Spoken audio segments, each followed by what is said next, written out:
नमस्कार, आप देख रहे हैं न्यूज स्टेट उत्तर प्रदेश उत्तराखंड और मैं हूं आपके साथ प्रद्युम्न शर्मा। सीधे आपको त्रिपुरा लिए चलते हैं जहां पर मुख्यमंत्री योगी संबोधित कर रहे हैं। मन करते हुए इस पूरे कार्यक्रम के आयोजक और संयोजक श्री चित्त महाराज को अभिनंदन करता हूं, उनका धन्यवाद करता हूं कि उन्होंने अपने पूज्य गुरुदेव श्री श्री शांति काली महाराज की स्मृति को, उनके संकल्प को इस भव्य मंदिर के रूप में, मां सिद्धेश्वरी मंदिर के रूप में यहां पर स्थापना का कार्य संपन्न करके आज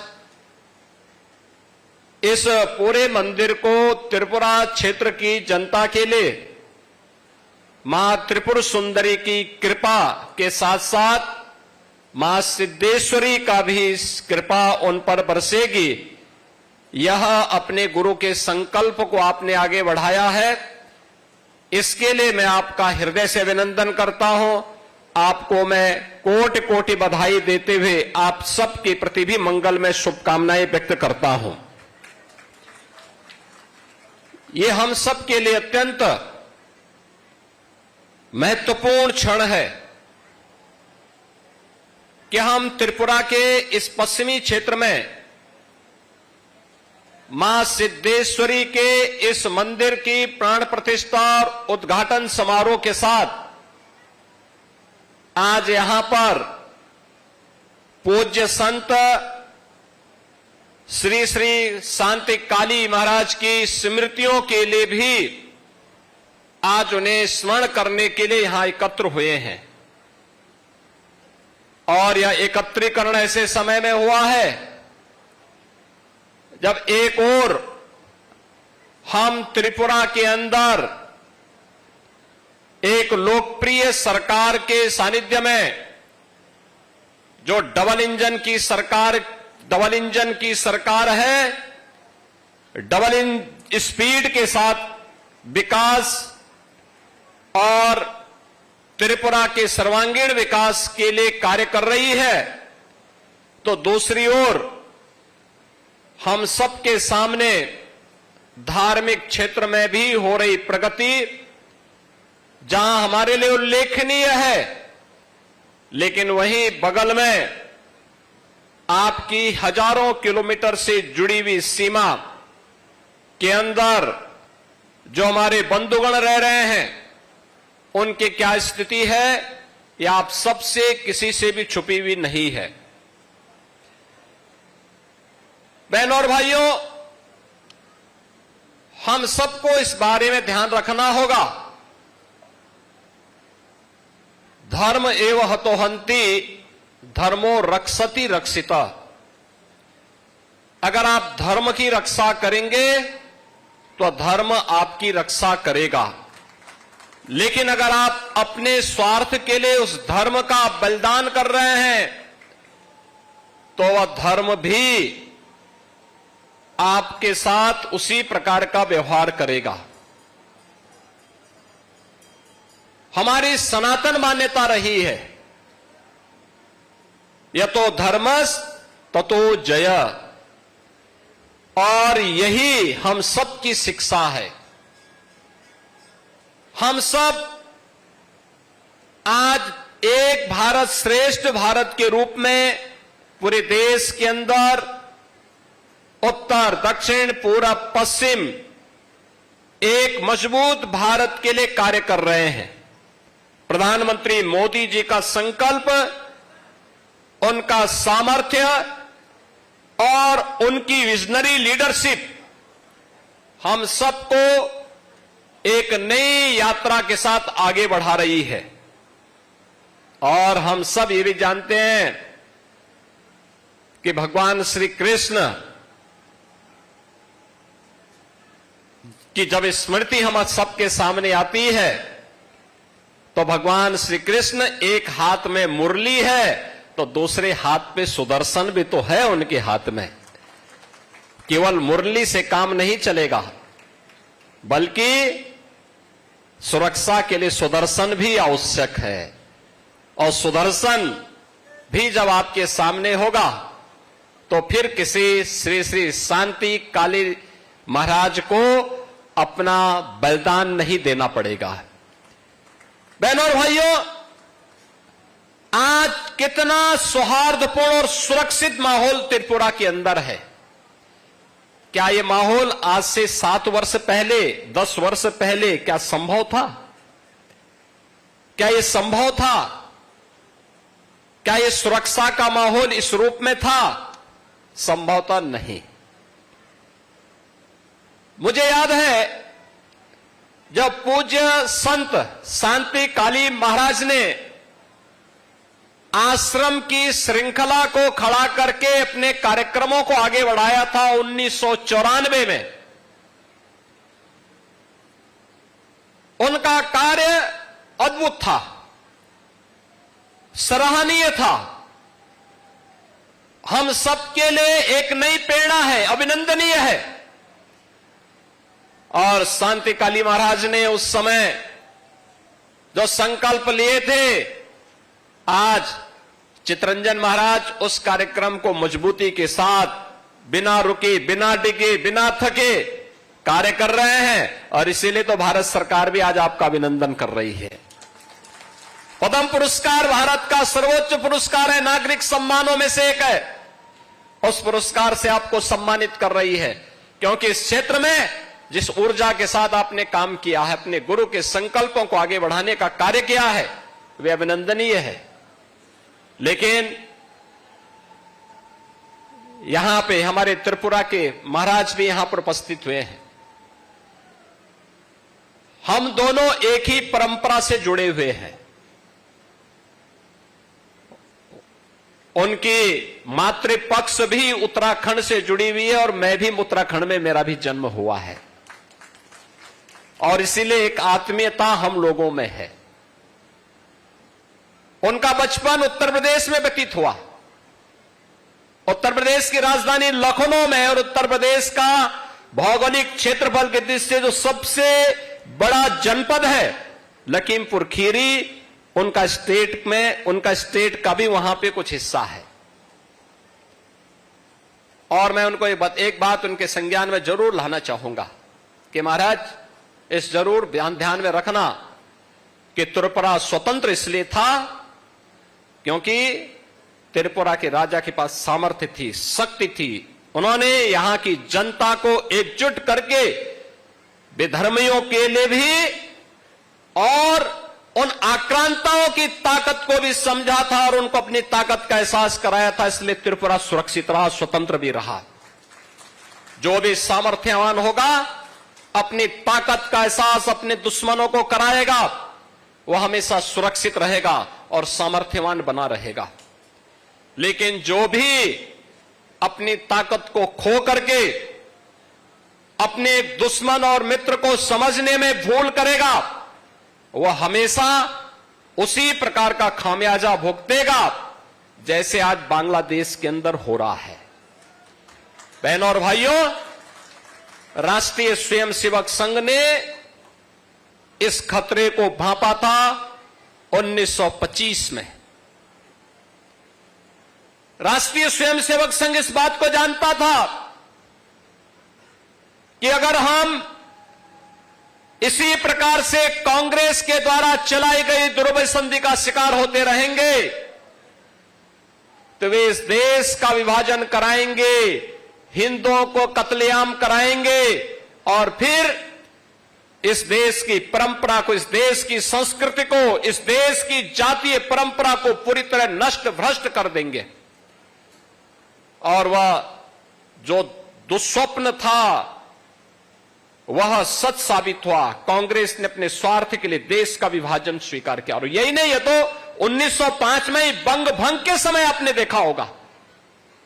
अगर उस समय बंगाल विरोध नहीं करता, क्या स्थिति पैदा हुई थी, क्या करने की साजिश हुई थी। और उस समय भी ये लोग यही कार्य कर रहे थे। और राष्ट्रीय स्वयंसेवक संघ आज केवल भारत में ही नहीं, पूरी दुनिया के अंदर सरस्वती शिशु मंदिर और विद्या भारती के नाम पर हजारों शिक्षण संस्थानों का संचालन कर रही है। उसकी पहली विद्यालय की शुरुआत 1950 में गोरखपुर से होती है, इसलिए मुझे याद है गोरखपुर से इसकी शुरुआत होती है।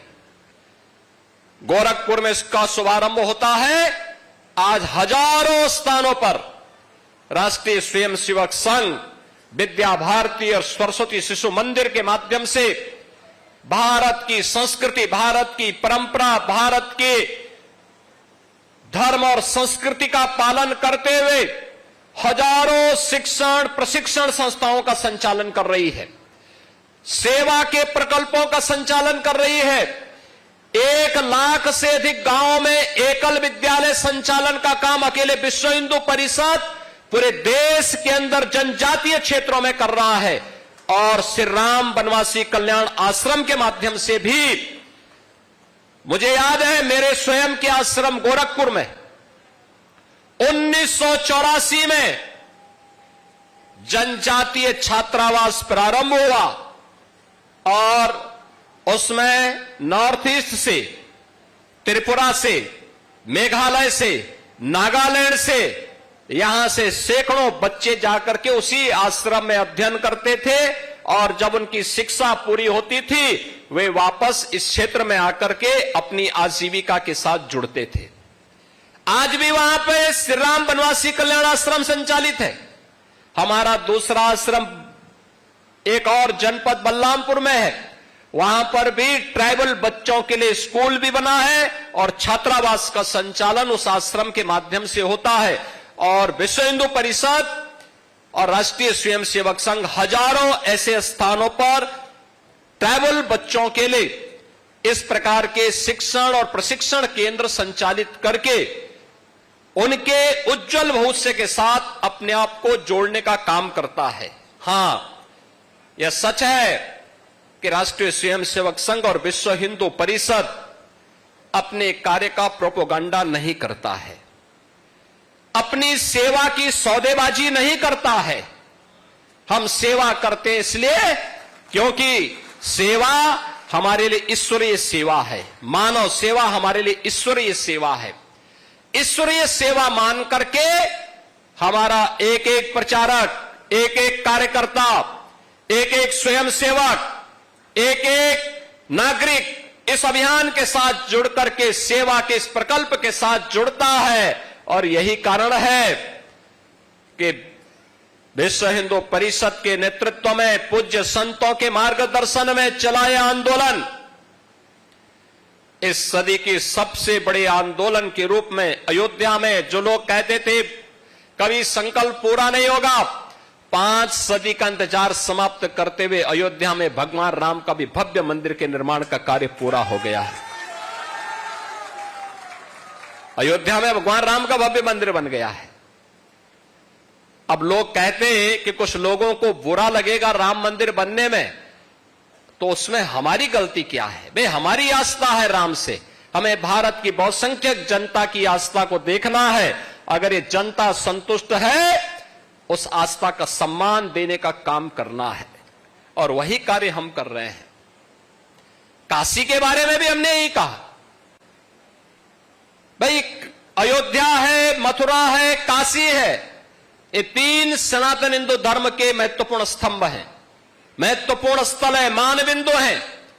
और आज नहीं तो कल तीनों स्थान फिर से हिंदू धर्म और आस्था के प्रतीक के रूप में जैसे आज पूज्य हैं, उसी भव्य रूप में आगे बढ़ते हुए दिखाई देंगे।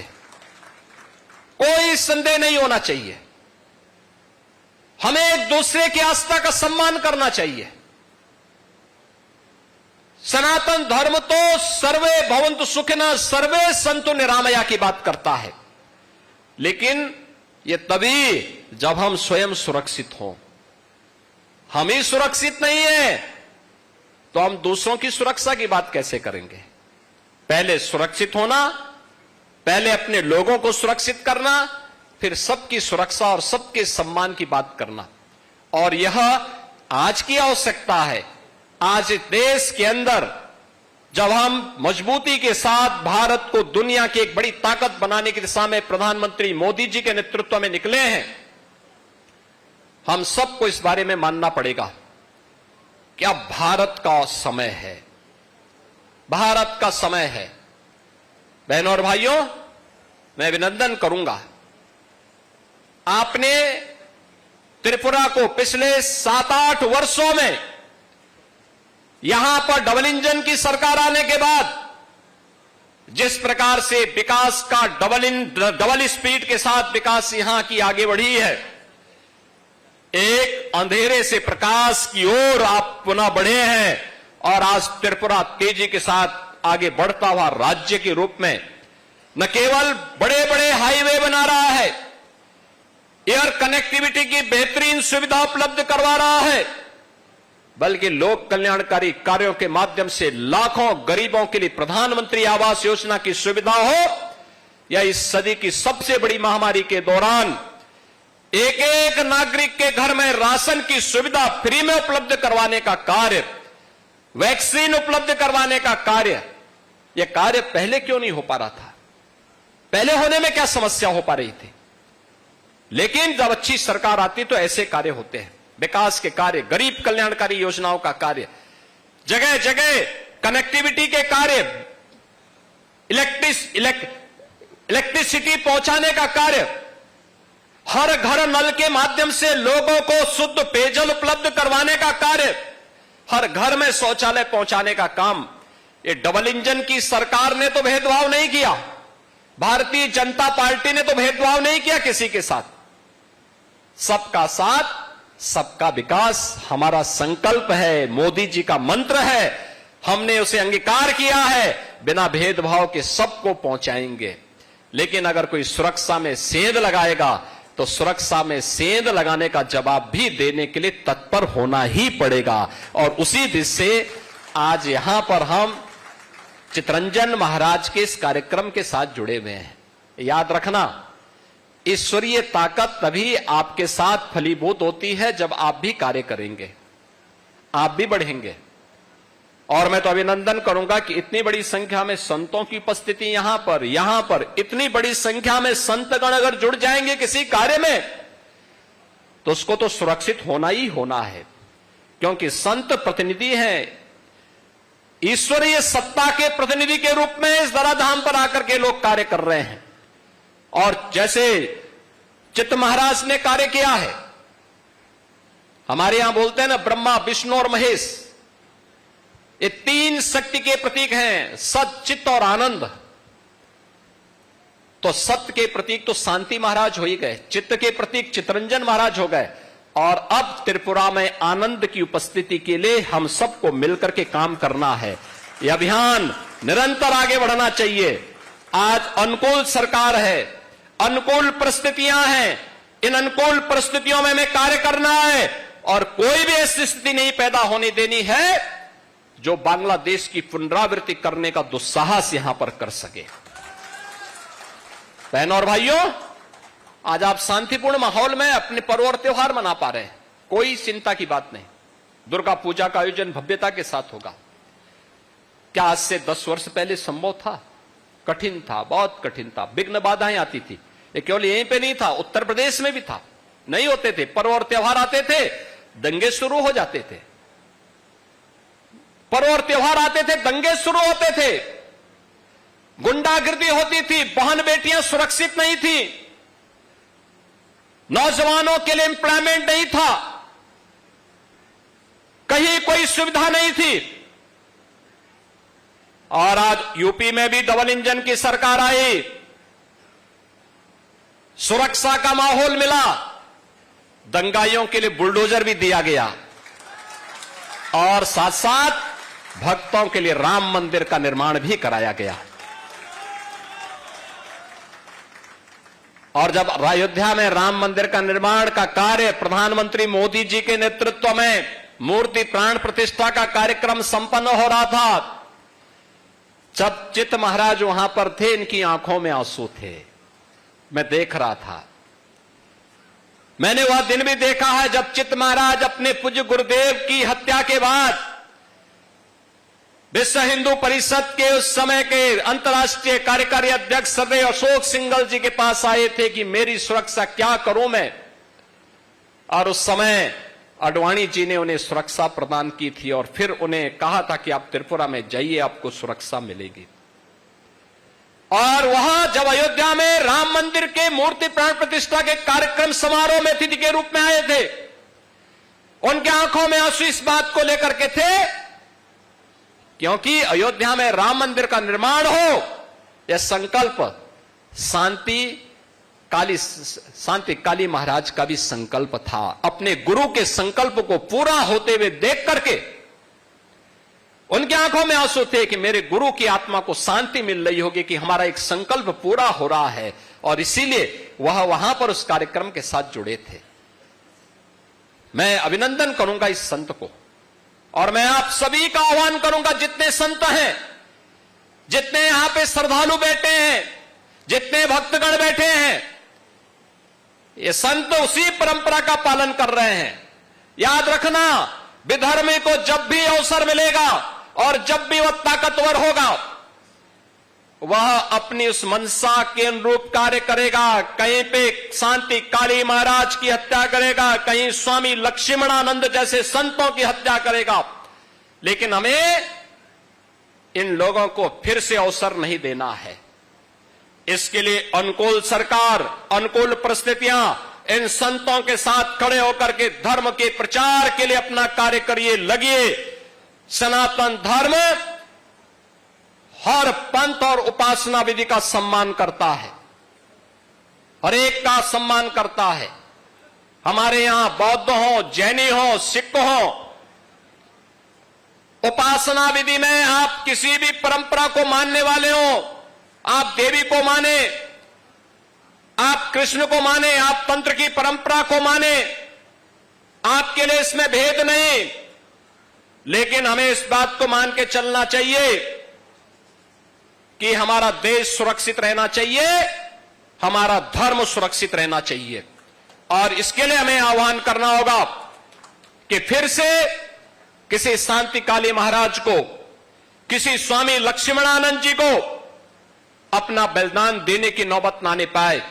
इसके लिए इन संतों का सानिध्य लेकर के धर्म जागरण के इस पवित्र अभियान को आगे बढ़ाने की आवश्यकता है।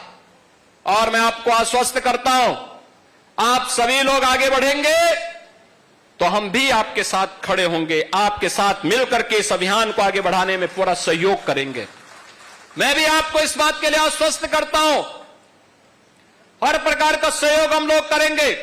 ये डबल इंजन सरकार के मुखिया स्वयं त्रिपुरा के अंदर डॉक्टर मानिक सरकार जी यहां बैठे, शाह जी यहां बैठे हैं, मानिक शाह जी यहां बैठे हैं, श्री विप्लव देव जी यहां बैठे हैं, श्री राजीव भट्टाचार्य जी यहां बैठे हैं, हमारे तमाम यहां त्रिपुरा के महाराज यहां बैठे हैं, हमारे पूज्य संत जन यहां बैठे हैं। इन सब का सानिध्य एक साथ मिलकर के बनेगा तो त्रिपुरा को फिर से माता त्रिपुर सुंदरी के पवित्र धाम के रूप में विकसित होने में, एक विकसित राज्य के रूप में, आत्मनिर्भर राज्य के रूप में स्थापित होने में बहुत देर नहीं लगने वाली है। अब अच्छी दिशा में एक कार्य आगे बढ़ चुका है और हमें उस दिशा में मिलकर के फिर कार्य करना है, लेकिन अपने मित्र और शत्रु को पहचानने की ताकत को भी पालना होगा। अगर हम पालेंगे, अगर हम सही तरीके से ही दिशा में आगे बढ़े तो हमारा भविष्य उज्जवल होगा, कोई हमारा बाल बांका नहीं कर पाएगा। और हमें इस दिशा में पूरी पवित्र हृदय के साथ आगे बढ़ने की आवश्यकता है। मैं यहां पर से चित्त महाराज को इस बात के लिए अभिनंदन करूंगा, उन्होंने बहुत वो किया। यद्यपि यहां पर जो कार्यक्रम था शांति काली महाराज का, उनका बलिदान दिवस 27 अगस्त को पड़ता है और उस दिन हमारा कार्यक्रम यहां पर था। यहां पर उस समय एक आपदा आ गई थी, कार्यक्रम स्थगित हुआ और मैं भी इस बात को मानता था कि हो सकता है कार्यक्रम हो गया हो, लेकिन डॉक्टर मानिक शाह जी का फोन और पूज्य संत चितरंजन महाराज स्वयं लखनऊ पधारे। उन्होंने कहा कि मैं तो कार्यक्रम हम लोगों का वहां पर तभी होगा जब पूज्य संतों का सानिध्य मिलेगा और आप भी उस कार्यक्रम में अगर भागीदार बनेंगे तो हमें अच्छा लगेगा। मैंने कहा भाई आपके पूज्य गुरुदेव ने धर्म के लिए, देश के लिए अपने आप को बलिदान किया, हमारा दायित्व तो बनता है कि उनकी स्मृतियों को आगे बढ़ाने के लिए कुछ भी योगदान कर सकें। जब आप कहेंगे हम आपके बीच उपस्थित होंगे। और आज बहनों और भाइयों, मुझे बहुत अच्छा लगा आपकी श्रद्धा देख करके, आपका समर्पण देख करके, धर्म के प्रति आपकी निष्ठा देख करके, अपने इन जनजातीय बंधुओं के बीच में रह करके 150 बच्चे इस आश्रम में रह करके शिक्षा का अध्ययन कर रहे हैं। एक आश्रम में 350 बच्चे हैं, एक में 250 बच्चे हैं। ये सभी बच्चे भारत के कर्णधार बनेंगे। भारत को एक नए भारत के रूप में, विकसित भारत के रूप में स्थापित करने की नींव चितरंजन महाराज के द्वारा रखी जा रही है और इसमें हम सबका सहयोग मिलना चाहिए, पूरा सहयोग मिलना चाहिए। और याद रखना, अयोध्या में राम मंदिर का निर्माण हो या फिर त्रिपुरा में त्रिपुर सुंदरी, मां त्रिपुर सुंदरी के मंदिर के सुंदरीकरण और पुनरुद्धार कार्य का जो कार्यक्रम यहां पर प्रारंभ किया है डबल इंजन की भारतीय जनता पार्टी सरकार ने, ये दोनों विकास और विरासत की कड़ी को आगे बढ़ाने का ही अभियान है। याद रखना, दोनों साथ साथ चलने चाहिए। धर्म भी साथ चलेगा तो साथ साथ हमें अपने सुरक्षा और समृद्धि के लिए भी उसी सतर्कता के साथ कार्य करना है। आज के इस अवसर पर हम सब मिलकर के इन अभियानों को आगे बढ़ाएंगे।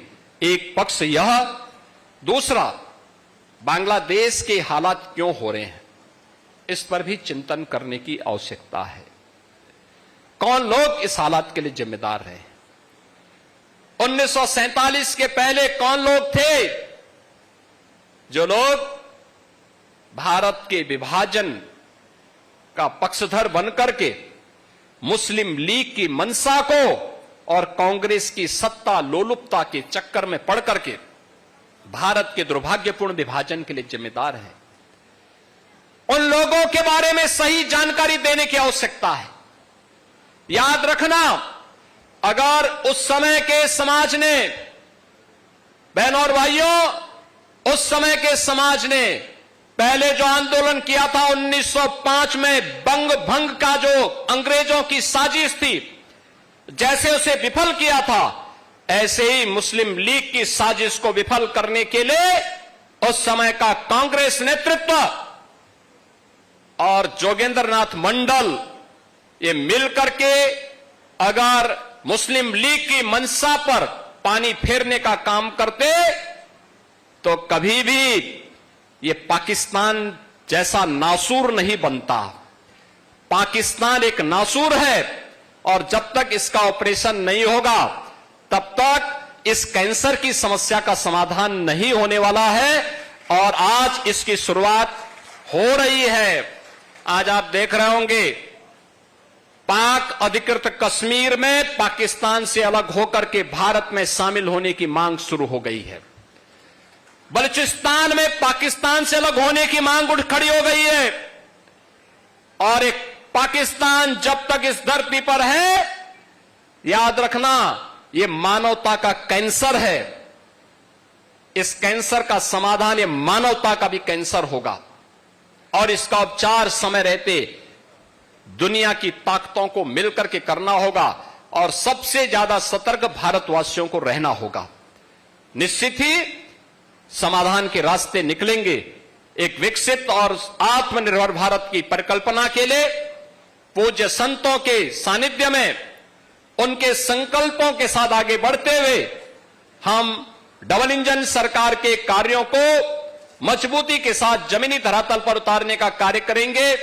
मां त्रिपुर सुंदरी, मां सिद्धेश्वरी देवी और यहां पे पूज्य संत शांति काली महाराज के श्री चरणों में नमन करते हुए आप सबको इस पूरे अभियान के प्रति, इस पूरे कार्यक्रम के लिए अपनी शुभकामनाएं देता हूं, बधाई देता हूं। चित्त महाराज को हृदय से अभिनंदन करता हूं और यहां की सरकार को भी, जिन्होंने इस पूरे कार्यक्रम के साथ त्रिपुरा काउंसिल के हमारे यहां पे त्रिपुरा के महाराज यहां पर आए हैं, इनको भी, इनकी पूरी टीम को भी हृदय से धन्यवाद देते हुए कि वे निरंतर त्रिपुरा के विकास के साथ मिलकर के हम उन सपनों को साकार करें जो एक सुरक्षित और समृद्ध त्रिपुरा की परिकल्पना को साकार कर सकता हो। वह परिकल्पना डबल इंजन की सरकार करके दिखाएगी। आज के इस अवसर पर आप सबको मैं मां त्रिपुर सुंदरी और मां सिद्धेश्वरी का आशीर्वाद और उनकी कृपा निरंतर प्राप्त होती रहे। शांति काली महाराज का आशीर्वाद आप सबके ऊपर बना रहे, इस कामना के साथ इस पूरे कार्यक्रम के प्रति मैं अपनी मंगल में शुभकामनाएं देता हूं। धन्यवाद। जय हिंद, जय जय श्री राम। न्यूज नेशन अब व्हाट्सएप पर खबरों के ताजा अपडेट के लिए न्यूज नेशन के इस QR कोड को स्कैन करें।